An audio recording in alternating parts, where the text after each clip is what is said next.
সামগ্ৰীৰ পৰিস্থিতি যেটো সময়ত বেয়া দিশৰে গৈ আছে সেই সময়ত সাংসদ ৰকিবুল হুছেইনে নিজৰ পুত্ৰৰ প্ৰচাৰৰ বাবে উঠি পৰি নামিছে কিন্তু একেটা সময়তে পৰিস্থিতি অত্যন্ত বেয়া হৈ পৰিল আমি উল্লেখ কৰিব বিচাৰিছো কংগ্ৰেছ বিজেপিৰ যি সংঘাত সেই সংঘাতে ভয়ংকৰ ৰূপ লোৱাৰ সময়ত ৰাজপথত একাংশই যদি ৰকিবুল হুছেইনৰ সন্মুখত পালে কংগ্ৰেছ মুৰ্দাবাদ দিয়ে আন ৰকিবুল হুছেইনৰ সমৰ্থকসকলে বিজেপি মুৰ্দাবাদ ধৰি দিয়ে এনেকুৱা পৰিস্থিতি হৈছে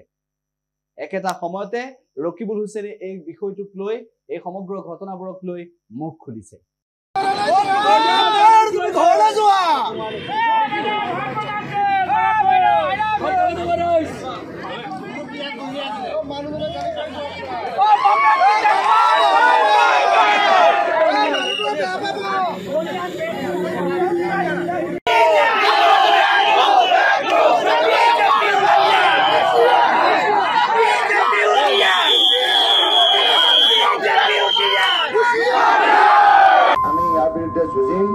ইয়াৰ বিৰুদ্ধে যুঁজি আমি জিকিম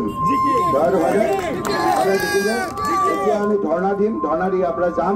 গৈ পেলাই আমি তাৰ পৰা আকৌ লগে লগে কাঞ্জিলত আপোনাৰ ক'ত কি কৰিছে আমি সকলো এমএলএ তালৈকে যাম হ'বনে কাৰ্টিজ পেলাই থৈ গৈছে আৰু কি কাৰ্টিজ সেইখিনি আপোনালোকে দিনত দেখিছে মই তালৈ যাবলৈ সময় পোৱা নাই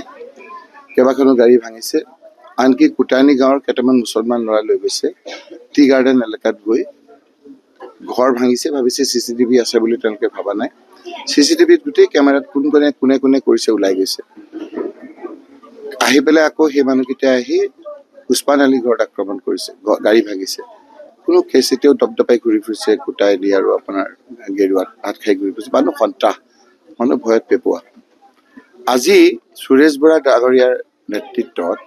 জিতু গোস্বামী বুলি এতিয়া মই জানিলো তেতিয়া মই নাজানিছিলো আহি আছিলো মই বিহালীৰ পৰা আহি দেখিছো একেৰে 80-90 কিলোমিটাৰ জোৰেৰে গাড়ীবিলাক গৈ প্ৰায় নাজানো তেওঁলোকে কৈছে প্ৰায় 15-20খন গাড়ী লৈ ইয়াত আহি খোজকাঢ়ি গৈ এই ইছমাইল হুছেইন এজন ৰেপুটেড মানুহ এপি মেম্বাৰ আছিলে ইয়াৰ এজন বয়সস্থ মানুহ তেওঁৰ ঘৰত এটা কংগ্ৰেছ অফিচ খুলিছিল তাত আহি পেলাই আক্ৰমণ কৰি পেলাই তেওঁক পঞ্চায়তে তেওঁ কোৱা মতে সুৰেশ বৰাই জিতু গোস্বামী কয় যে গুলি কৰাৰ লগে লগে তেওঁ যেতিয়া গুলি কৰিবলৈ লৈছে তেতিয়া তেওঁৰ ল'ৰাটোৱে তেওঁক অতৰাই দিওঁতে ল'ৰাটোৰ গাত গুলি কৰিলে ঠিক তাৰ কিছু সময় পিছতে মোক ইয়াৰ পৰা ফোন কৰাৰ পিছত এছপি ডাঙৰীয়াক মই ক'লো যে এইটো এনেকুৱা ঘটনা কৈছে এছপিয়ে কৈছে যে ইয়াৰ পৰাহে বোলে গুলি কৰিছে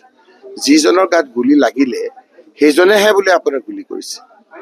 য'ত কাৰ্টিজ পৰি আছে তাৰ পৰাহে আপোনাৰ মাৰে য'ত কাৰ্টিজ পৰি আছে তাৰ পৰা মাৰিছে কৈছে ইয়াৰ পৰা বোলে মাৰিছে য'ত আপোনাৰ য'ৰ পৰা মাৰে তাত পৰি নাথাকে নহয় এতিয়া যেটো আমি দেখিছে মানুহবিলাকে কিনা অতৰাব দিয়া নাই